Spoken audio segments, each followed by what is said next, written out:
Milestone ট্র্যাজেডিতে দীর্ঘ হচ্ছে লাশের তালিকা, ছড়ে গেল আরো 2 প্রাণ। 5 জনের অবস্থা সংকটাপন্ন, সারা দেশে বিশেষ দোয়া। সাগরে নিম্নচাপের প্রভাবে দক্ষিণাঞ্চলের সব নদ নদীর পানি বৃদ্ধি, জোয়ারে নিম্নাঞ্চল প্লাবিত, বাড়িঘরে ঢুকছে পানি, ভোগান্তিতে স্থানীয়রা। জনবল সংকট আর অব্যবস্থাপনায় ভুগছে পিরোজপুরের ইন্দুরকানী স্বাস্থ্য কমপ্লেক্স, মেলে না ওষুধ ও পরীক্ষা নিরীক্ষার সেবা বঞ্চিত রোগীরা। আমাদের অসুবিধা হচ্ছে না, কারণ এখানে হসপিটালে যে প্রয়োজন ডক্টর থাকা দরকার সেটা নাই। আমাদের সমস্যা হলো, এক হলো নোংরা পরিবেশ, এরকম পরিবেশ কম আছে বাংলাদেশে। দ্বিতীয়ত হলো ডাক্তার সংকট। থাইল্যান্ড কম্বোডিয়া সংঘাতে নিহত বেড়ে 32, প্রাণ রক্ষায় সীমান্ত ছাড়ছেন বাসিন্দারা। জাতিসংঘের জরুরি বৈঠকে যুদ্ধবিরতি চাইল কম্বোডিয়া। এবং শঙ্কাই সত্যি হলো, অল স্টার ম্যাচে না খেলায় 1 ম্যাচ নিষিদ্ধ হলেন ইন্টার মায়ামির 2 তারকা লিওনেল মেসি এবং জর্ডি আলবা। দেখছিলেন সংবাদ শিরোনাম। সংবাদ সকালের সাথে আছি আমি আফ্রোদিতি মোশাররফ পার্বণ। এবার বিস্তারিত। রাজধানীর উত্তরার মাইলস্টোনে বিমান বিধ্বস্তের ঘটনায় মারা গেল আরো 2 শিশু। শুক্রবার 10 বছর বয়সী শিশু আয়মান ও 14 বছর বয়সী মাকিন মারা গেছেন। এ নিয়ে বার্ন ইনস্টিটিউটের মৃত্যুর সংখ্যা দাঁড়ালো 15 জনে। ইনস্টিটিউটের পরিচালক জানালেন, অন্তত 15 জনকে আজ শনিবার থেকে রিলিজ দেওয়ার প্রক্রিয়া শুরু হবে। তবে এখনো 5 জনের অবস্থা সংকটাপন্ন। সাবরিনা মজুমদারের রিপোর্ট। দগ্ধ শরীর নিয়ে দাদাবাড়ি যাচ্ছে ছোট্ট শিশু আয়মান। তবে কে জানতো এটি হবে তার শেষ যাত্রা। 10 বছর বয়সী শিশুটির যুদ্ধ বিমান বিধ্বস্তের মর্মান্তিক দুর্ঘটনায় শরীরের 45% দগ্ধ হয়ে যায়। 4 দিন মৃত্যুর সাথে লড়াই করে শুক্রবার সকাল 9:30টার কাছাকাছি সময়ে মৃত্যুবরণ করে এই শিশুটি। বার্ন ইনস্টিটিউটের পরিচালক জানালেন, গত রাত থেকে হঠাৎ তার শারীরিক পরিস্থিতির অবনতি হতে থাকে। নিহত আয়মানের স্বজনরা সকলের কাছে তার জন্য দোয়া চেয়েছেন, প্রশ্ন তুলেছেন 4 দিন আগেও স্বাভাবিকভাবে কথা বলা আয়মান মরল কিভাবে। আমরা গতকালকে রাতে ওনাকে আমরা বলেছিলাম যে সিভিয়ার ক্যাটাগরিতে ছিল, কিন্তু রাতে আমরা শিফট করে ওটাকে ক্রিটিক্যাল ক্যাটাগরিতে নিয়ে এবং সাথে সাথে ভোর 5:45টার দিকে ওকে আমরা ইন্টিউবেশনে দিই।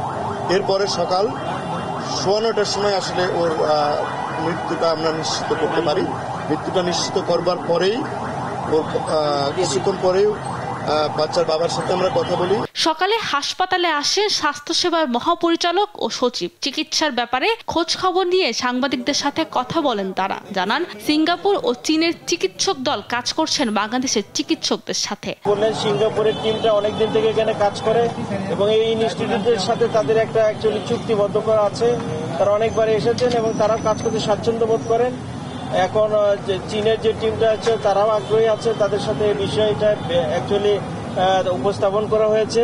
বিদেশে পাঠিয়ে উন্নত চিকিৎসা দেওয়ার বিষয়ে প্রশ্ন করলে বার্ন ইনস্টিটিউটের পরিচালক জানান, বিদেশ থেকে আসা চিকিৎসকরাও এমন পরামর্শ দেননি। আমরা একটা রোগীকে দেশের বাইরে নিব কিনা বা যে হসপিটালে যাবে তাদের মতামতটা কিন্তু অত্যন্ত গুরুত্বপূর্ণ। তারা নিয়ে এই রোগীটাকে ভালো করতে পারবেন কিনা সেই মতামতের ভিত্তিতেই কিন্তু করা হয়। অনেকের অবস্থা উন্নতির দিকে আগামীকাল থেকে অন্তত 15 জনকে রিলিজ দেওয়ার প্রক্রিয়া শুরু করবেন তারা। সাবরিনা মজুমদার, দেশ টিভি, ঢাকা। ঢাকার উত্তরার মাইলস্টোন স্কুল অ্যান্ড কলেজের প্রশিক্ষণ বিমান দুর্ঘটনায় নিহত শিক্ষার্থীদের রুহের মাগফিরাত এবং আহতদের দ্রুত সুস্থতা কামনায় দেশের বিভিন্ন স্থানে বিশেষ দোয়া ও মোনাজাতের আয়োজন করা হয়েছে। শুক্রবার জুমার নামাজ শেষে বিশ্ব ঐতিহ্য 60 গম্বুজ মসজিদে করা হয় দোয়া মাহফিলের আয়োজন। একই সময় বিশেষ দোয়া ও মোনাজাত হয় রাজশাহীর সব মসজিদেও। মাদারীপুরের সব মসজিদে ছিল একই আয়োজন। মুসল্লিরা অশ্রুসিক্ত হয়ে প্রার্থনায় অংশ নেন এবং শোক সন্তপ্ত পরিবারের জন্য ধৈর্য ও সহনশীলতা কামনা করেন।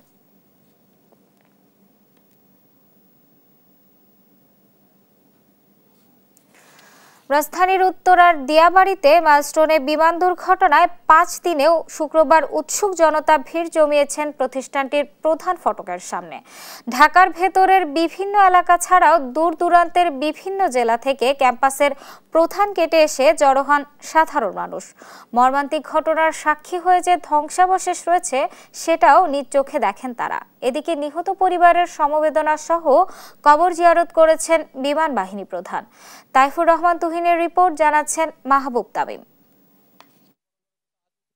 রাজধানীর উত্তরার দিয়াবাড়িতে মাইলস্টোন স্কুল অ্যান্ড কলেজে বিমান বিধ্বস্তের ঘটনাস্থল দেখতে শুক্রবার সকাল থেকে স্কুলের সামনে ভিড় জমান দেশের বিভিন্ন স্থান থেকে আগত দর্শনার্থীরা। 5 দিন পরেও ঘটনাস্থল এক পলক দেখার জন্য আসা উৎসুক জনতা স্কুলের ভেতরে প্রবেশ করেন। ঘটনাস্থলে স্বজন ও সহপাঠীরা আসলেও নিখোঁজ সন্ধানে আসা কাউকে দেখা যায়নি। ঘটনাস্থল দেখে অনেক দর্শনার্থী আবেগী হয়ে পড়েন। একটু সময় পাইলাম যে না, আমরা তো কিছু দেওয়ার মতো নাই, ওই জায়গাটা একটু পাড়া দিয়ে দেখতে আসি যে জায়গাটার হাল হকিকত। যেই ধরনের দুর্ঘটনা হচ্ছে ইতিহাসে মনে হয় আর এর ইতিহাসে আর কোনোদিন আমার জীবন আমি শুনি নাই। বাচ্চাগুলোর কষ্টে মানে আসতে পারতেছি না, ওদের হেল্প করতে ধরতে পারতেছি না, ওদের কষ্ট এটাতেই আমরা এই জন্য ভুলতে পারতেছি না। 2 রাত আমি ঘুমাইতে পারিনি। এই বাচ্চাদের জন্য খুব কষ্ট লাগে। এই পরিপ্রেক্ষিতে দেখতে এসে এখন তো দেখা যাচ্ছে না, তা ঘুরিয়ে চলে যেতে হবে। এদিকে শুক্রবার সকালে মাইলস্টোন স্কুল অ্যান্ড কলেজের শিক্ষার্থী উমায়ুনুর আশফিক, বোরহানুদ্দিন বাপ্পি ও মাহিদ হাসান আরিয়ানের সমাধিতে শ্রদ্ধা নিবেদন করেছেন বাংলাদেশ বিমান বাহিনী প্রধান air chief marshal Hasan Mahmud Khan. পরে রাজবাড়ী পুকুরপাড়া এলাকায় আরও এক পরিবারের কাছে ছুটে যান বিমান বাহিনী প্রধান। এ সময় বিমান বাহিনী প্রধান ও তার সহধর্মিণী বাফুয়া সভানেত্রী সালেহা খান নিহত 3 শিশুর পরিবারকে সান্ত্বনা দেওয়ার জন্য তাদের বাসায় যান। বিমান বাহিনী যে কোনো প্রয়োজনে নিহত আহতদের পরিবারের পাশে থাকার প্রতিশ্রুতি দেন। মাহবুব তামিম, দেশ টিভি, ঢাকা। দেশের সাম্প্রতিক ঘটনা ও আইনশৃঙ্খলা পরিস্থিতির অবনতির সঙ্গে নির্বাচনের কোনো সম্পর্ক নেই বলে মনে করে বিএনপি। দলটির নেতারা বলছেন, জাতীয় ঐক্যের কাছে সব ষড়যন্ত্র নস্যাৎ হবে, সফল হবে না নির্বাচন পেছানোর ষড়যন্ত্র। বলেন, অভিজ্ঞতার অভাবে নানা বিতর্কে জড়িয়ে পড়ছে অন্তর্বর্তী সরকার। নিয়াজ মোর্শেদের রিপোর্ট। শুক্রবার সকালে উত্তরার দিয়াবাড়িতে মাইলস্টোন দুর্ঘটনায় নিহত 3য় শ্রেণীর শিক্ষার্থী নুসরাত জাহান আনিকার পরিবারের সঙ্গে সাক্ষাৎ করেন বিএনপির স্থায়ী কমিটির সদস্য গয়েশ্বর চন্দ্র রায়। এই সময় তিনি অন্তর্বর্তী সরকারের সমালোচনা করে বলেন, তাদের কার্যক্রম দৃশ্যমান নয়। সরকার যখন বিপদে পড়ে আমাদেরকে ডাকে, এটা যে সরকার চলছে এটা কিন্তু দৃশ্যমান কেউ উপলব্ধি করে না, এবং যে যেই দায়িত্ব আছে নিচ থেকে উপর পর্যন্ত সরকারের এক উপদেষ্টার বাইরেও তারও অফিস আদালত সঠিকভাবে করে কিনা এ ব্যাপারে সন্দেহ আছে।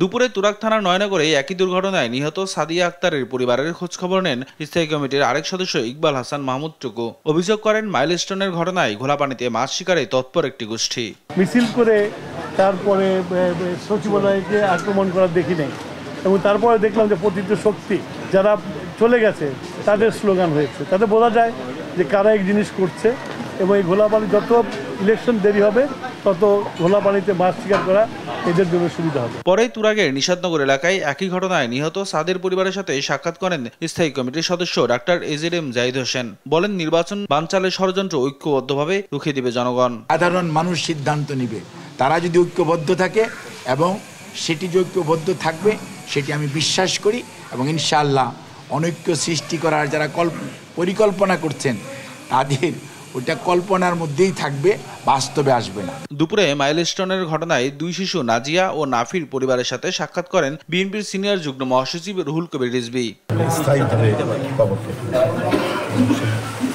যাতে আরো মজবুত আকারে এটা সংরক্ষণ করা যায়। এছাড়া বিকেলে ঢাকা সেনানিবাসে মাইলস্টোন দুর্ঘটনায় নিহত ফ্লাইট লেফটেন্যান্ট তৌকির ইসলাম সাগরের পরিবারের সঙ্গে সৌজন্য সাক্ষাৎ করেন বিএনপি মহাসচিব মির্জা ফখরুল ইসলাম আলমগীর। নিয়াজ মোর্শেদ, দেশ টিভি, ঢাকা। শেখ হাসিনা একটি ফিটনেসবিহীন রাষ্ট্র চাপিয়ে দিয়ে গেছে বলে মন্তব্য করেছেন জাতীয় নাগরিক পার্টি এনসিপির আহ্বায়ক নাহিদ ইসলাম। শুক্রবার দুপুরে সুনামগঞ্জে পথসভায় তিনি একথা বলেন। নাহিদ বলেন, এনসিপির রাষ্ট্র মেরামতের জন্য প্রতিষ্ঠিত হয়েছে, নতুন বাংলাদেশ প্রতিষ্ঠা না হওয়া পর্যন্ত লড়াই চলবে। এদিন বিকেলে সিলেট পৌঁছায় এনসিপির পদযাত্রা। সহকর্মীদের তথ্য ছবিতে ফারজানা আফরোজ টুম্পার রিপোর্ট। জুলাই পদযাত্রায় শুক্রবার সুনামগঞ্জের শহীদ পরিবারের সদস্যদের খোঁজখবর নেন এনসিপি নেতারা। দুপুরে শহরের কেন্দ্রীয় মডেল জামে মসজিদে জুমার নামাজ শেষে সেখান থেকে পদযাত্রা শুরু করেন। শহর ঘুরে আলফাত স্কয়ারে হয় পথসভা। বক্তব্য রাখেন কেন্দ্রীয় নেতারা। সভায় শেখ হাসিনা একটি ফিটনেসবিহীন রাষ্ট্র চাপিয়ে দিয়ে গেছে বলে মন্তব্য করেন এনসিপি আহ্বায়ক নাহিদ ইসলাম। বলেন, এনসিপি রাষ্ট্র মেরামতের জন্য প্রতিষ্ঠিত হয়েছে। শেখ হাসিনা একটা ফিটনেসবিহীন রাষ্ট্র আমাদের উপর চাপিয়ে দিয়ে গেছে, এই প্রজন্মের উপর চাপিয়ে দিয়ে গেছে। আমরা বলেছি এই প্রজন্ম, আমরা ভবিষ্যৎ প্রজন্মের জন্য একটা ফিটনেসবিহীন রাষ্ট্র দিয়ে যেতে পারি না। নাহিদ ইসলাম বলেন, নতুন বাংলাদেশ প্রতিষ্ঠা না হওয়া পর্যন্ত লড়াই চলবে। আপনাদের সন্তানরা যারা জীবন দিয়েছে, যারা আজকে এখানে একজন শহীদ পরিবারের বাবা রয়েছেন, শহীদ সোহাগের বাবা রয়েছেন, যারা রাস্তায় জীবন দিয়েছিলেন, তাদের জন্য হলেও, তাদের আকাঙ্ক্ষা পূরণের জন্য হলেও, ভবিষ্যৎ প্রজন্মের জন্য হলো এই রাষ্ট্রের ফিটনেস আমাদেরকে তৈরি করতে হবে, এই রাষ্ট্রের মেরামত আমাদেরকে তৈরি করতে হবে। বিকেলে সিলেটে পৌঁছান এনসিপি নেতারা। সেখানে পথসভায় নাহিদ ইসলাম বলেন, ৩ আগস্ট শহীদ মিনারে সমাবেশ থেকে জুলাই ঘোষণাপত্র আদায় করে নেওয়া হবে। নতুন সংবিধানের জন্য আমরা রাজপথে নেমেছি। যেই নতুন সংবিধানে আপনার আমার অধিকারের কথা থাকবে, সিলেটের মানুষের মর্যাদার কথা থাকবে। আগামী ৩রা আগস্ট আমরা শহীদ মিনারে জড়ো হচ্ছি। জুলাই ঘোষণাপত্র এবং জুলাই সনদ আদায়ের লক্ষ্যে আমরা ইনশাআল্লাহ শহীদ মিনার থেকে আদায় করে নেব। ব্রিটিশ শাসনামল থেকে সিলেটবাসী বঞ্চিত হচ্ছে উল্লেখ করে নাহিদ বলেন, নতুন বাংলাদেশে কোনো বৈষম্য থাকবে না। ফারজানা আফরোজ টুম্পা, নিউজ ডেস্ক, দেশ টিভি। বঙ্গোপসাগরে সৃষ্ট নিম্নচাপের প্রভাবে দেশের দক্ষিণাঞ্চলের উপকূলীয় জেলাগুলোতে টানা বৃষ্টি ও অস্বাভাবিক জোয়ারে প্লাবিত হয়েছে নিম্নাঞ্চল। পায়রা বন্দরে ১১০ কিলোমিটার দক্ষিণ পশ্চিমে বঙ্গোপসাগরে সৃষ্ট নিম্নচাপটির প্রভাবে পটুয়াখালীর কলাপাড়া, গলাচিপা, রাঙ্গাবালি সহ অন্তত 10টি গ্রাম প্লাবিত হয়েছে। নোয়াখালীর নিঝুম দ্বীপের প্রধান সড়ক ও বাজার পানিতে তলিয়ে গেছে। এতে 4 ঘন্টার জন্য বিচ্ছিন্ন হয়ে পড়ে সড়ক যোগাযোগ। চাঁদপুরের মেঘনায় পানি বিপদসীমার 21 সেন্টিমিটার উপরে। এতে হাইমচরের চরভাঙ্গা ও আশেপাশের এলাকায় পানি ঢুকে পড়ে। বরিশালের কীর্তনখোলায় পানি 30 সেন্টিমিটারের ওপরে ওঠায় নগরীর নিম্নাঞ্চলের রাস্তাঘাট ও বাড়ি তলিয়ে গেছে। পানির তোড়ে কক্সবাজারের টেকনাফে মেরিন ড্রাইভের 10টি স্থানে দেখা দিয়েছে ভাঙন। ফসলি জমিতে ঢুকে পড়েছে লবণাক্ত পানি। এদিকে দেশের সব সমুদ্র বন্দরকে 3 নম্বর সতর্ক সংকেত দিয়েছে আবহাওয়া অধিদপ্তর।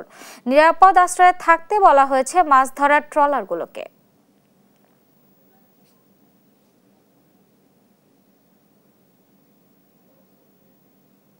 আসলে নিম্ন চাপটা আরো বেড়েছে সমুদ্র বন্দরে। তো আবহাওয়া অফিস থেকে 3 নম্বর সতর্কতা সংকেত দেখাতে বলা হয়েছে। তো আমরা লাইফ গার্ড এবং বিস্কর্মীর পক্ষ থেকে আমরা লাইফ বিচে আমাদের দায়িত্ব ছিল যাতে টুরিস্টরা যাতে মানে বিপদে না পড়ে।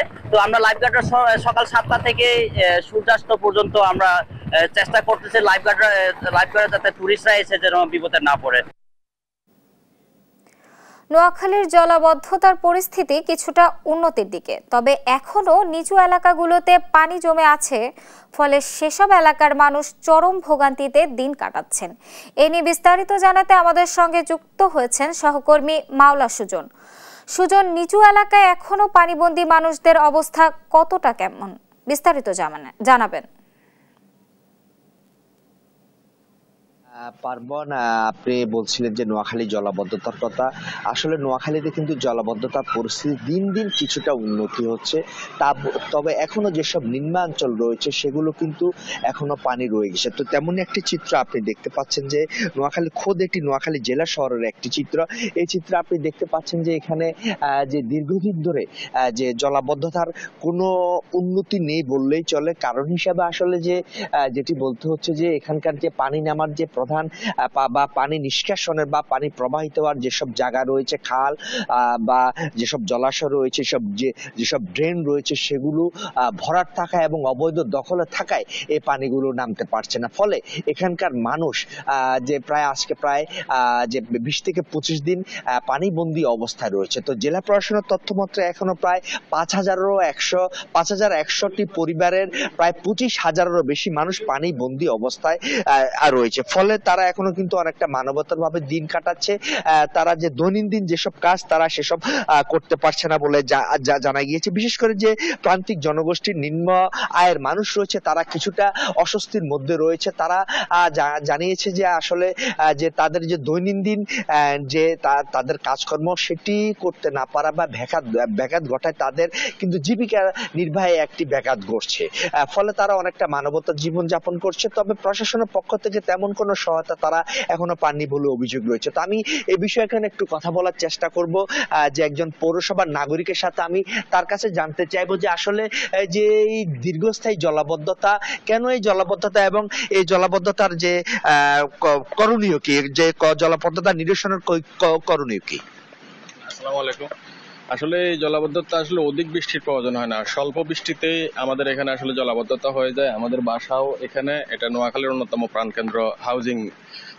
তো আমাদের এই জলাবদ্ধতা হইলে আমরা বাসায়ও ঢুকতে পারি না, হাঁটু পানি বেদ করি, বাজারঘাট করতে পারি না, বাচ্চারা স্কুলে যেতে পারে না, আমাদের প্রতিষ্ঠানগুলিও ডুবে যায়। এটার মেন আমার মতে প্রধান কারণ হচ্ছে যে আমাদের যে ড্রেনেজ ব্যবস্থা এবং খালবিল নালার যে পানি নিষ্কাশনের ব্যবস্থা, এটাতেই সমস্যা। আশা করি কর্তৃপক্ষ এই পানি নিষ্কাশন ব্যবস্থাটার মধ্যে একটু সুদৃষ্টি দিলে ইনশাল্লাহ শহরের এই জলাবদ্ধতা থেকে আমরা মুক্তি পাবো আশা করি। ধন্যবাদ আপনাকে। তিনি তেমনটি জানিয়েছেন যে তিনি যেমনটি জানিয়েছেন ড্রেনেজ ব্যবস্থার যদি উন্নয়ন হয় অথবা যদি সুয়ারেজ যে লাইন রয়েছে সেটি যদি নোয়াখালী পৌরসভা প্রশাসন যদি উন্নত করে তাহলে এই জলাবদ্ধতা অবস্থা থাকবে না। পারবেন, এই হচ্ছে নোয়াখালী থেকে আমার কাছে সর্বশেষ। ধন্যবাদ সুজন আপনাকে। দর্শক, নোয়াখালী থেকে বন্যার সর্বশেষ পরিস্থিতি জানাচ্ছিলেন আমাদের সহকর্মী মাওলা সুজন। জীবনের শেষ প্রান্তে এসে একটি সুষ্ঠু ও নিরপেক্ষ নির্বাচন আয়োজনের দায়িত্ব পেয়েছেন, যা দেশের জন্য আন্তরিকভাবে সম্পন্ন করতে চান প্রধান নির্বাচন কমিশনার AMM নাসির উদ্দিন। শুক্রবার যশোর কালেক্টরেট মসজিদে জুমার নামাজের আগে মুসল্লিদের উদ্দেশ্যে দেয়া বক্তব্যে এসব কথা বলেন তিনি। একই সঙ্গে তিনি ঢাকায় বিমান দুর্ঘটনায় নিহতদের আত্মার মাগফিরাত কামনায় বিশেষ দোয়া ও মোনাজাতে অংশ নেন। খুলনায় যাওয়ার পথে যশোরে যাত্রা বিরতির সময় তিনি এই মসজিদে নামাজ আদায় করেন। এ সময় সিসি বলেন, দীর্ঘ চাকরি জীবনে নানা দায়িত্ব পালন করলেও বর্তমান দায়িত্ব সবচেয়ে গুরুত্বপূর্ণ। একটি গ্রহণযোগ্য নির্বাচনের মাধ্যমে তিনি জনগণের আস্থা ফিরিয়ে আনতে চান। তফসিলের আগে বছরের যে কোনো সময় ভোটার তালিকা করতে পারবে নির্বাচন কমিশন, এই মর্মে প্রজ্ঞাপন জারি করেছে অন্তর্বর্তী সরকার।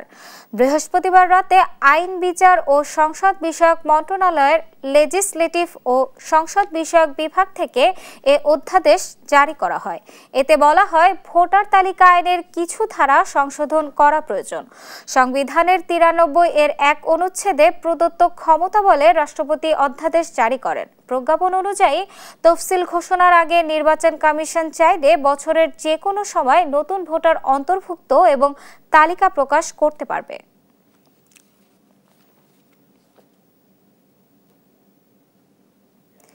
গাজীপুরের কালিয়াকৈর উপজেলার বাঙ্গারজাঙ্গার এলাকায় মক্সবিলে নৌকা ডুবে 3 কিশোর নিখোঁজ হওয়ার ঘটনা ঘটেছে।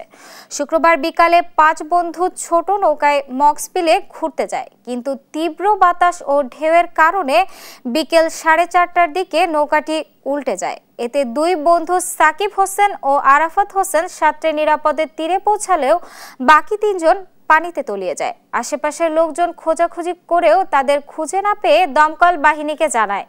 কালিয়াকৈর ফায়ার সার্ভিস রাত 8টা পর্যন্ত উদ্ধার কাজ চালিয়ে কোনো সন্ধান পায়নি এবং ডুবুরি দলের সঙ্গে অভিযান অব্যাহত রাখেন। পুলিশ জানায়, নিখোঁজ 3 কিশোরকে উদ্ধারের চেষ্টা চলছে।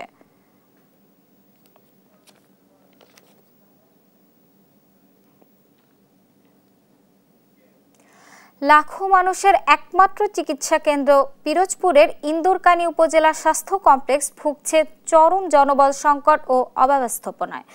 মাত্র 2 জন চিকিৎসক, নেই পর্যাপ্ত নার্স, আয়া কিংবা ওয়ার্ড বয়, নেই পর্যাপ্ত ওষুধ কিংবা ডায়াগনস্টিক সুবিধাও।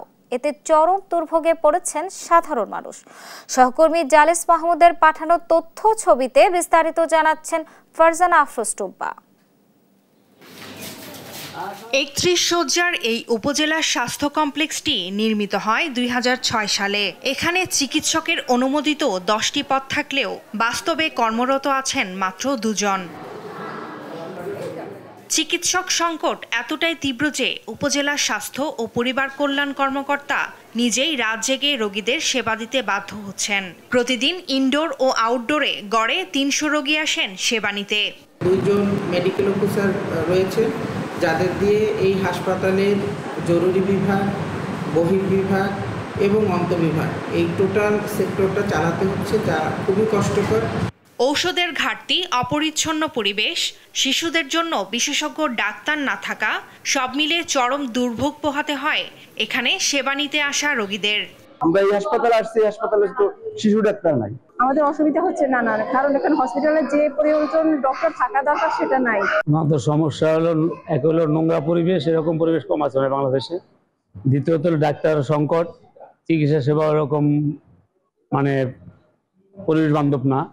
কর্মরত নার্স, আয়া, বাবুর্চি, ওয়ার্ড বয় সংকটে রোগীদের সেবা ব্যাহত হওয়ার পাশাপাশি হাসপাতালের পরিবেশেরও নাজুক অবস্থা।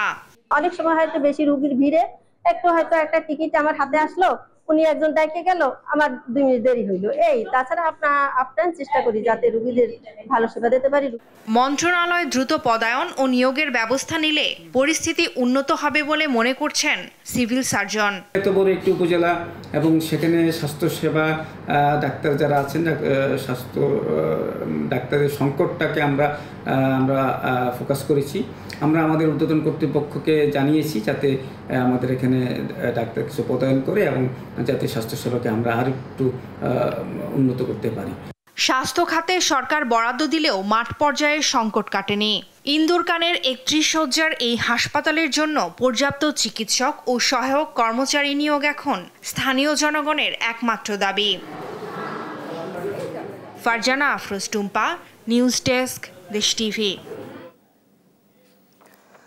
মুন্সিগঞ্জে 2 বছরেও অগ্রগতি হয়নি এলজিডির প্রায় 101 কিলোমিটার সড়ক উন্নয়ন কাজে। এতে চরম ভোগান্তিতে রয়েছে অন্তত 15,000 মানুষ। এ নিয়ে আরও জানাতে যুক্ত হচ্ছেন সহকর্মী সুমিত সরকার।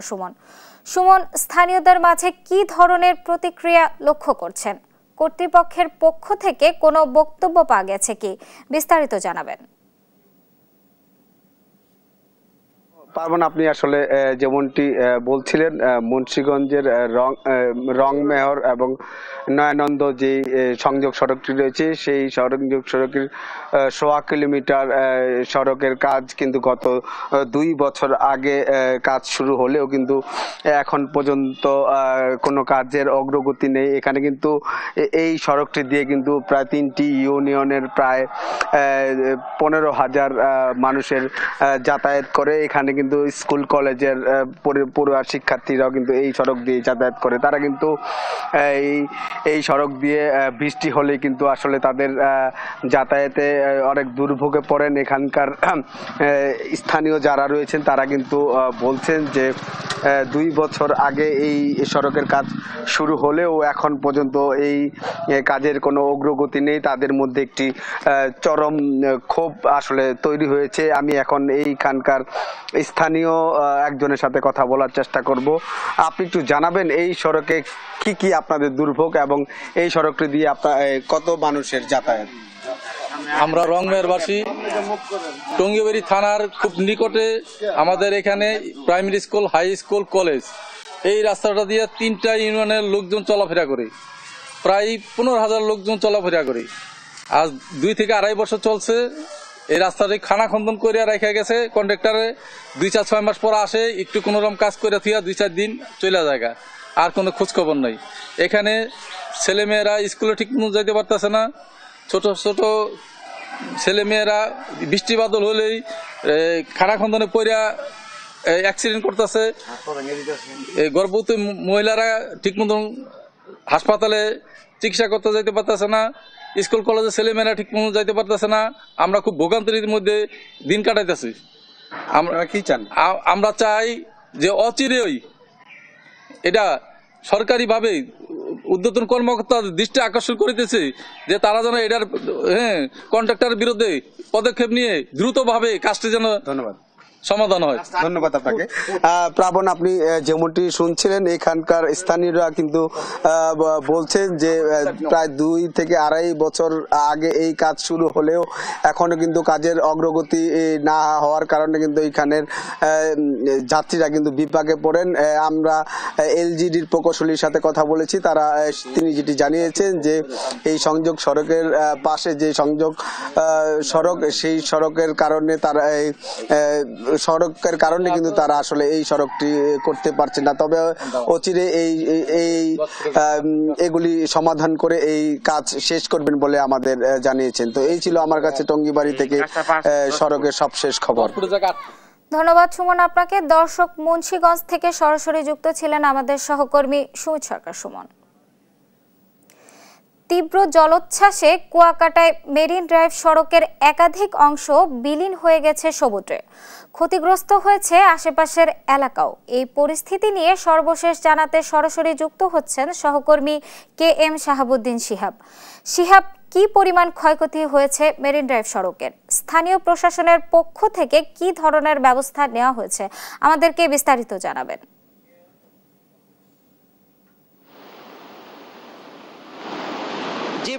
জি পার্বণ, আপনাকে ধন্যবাদ।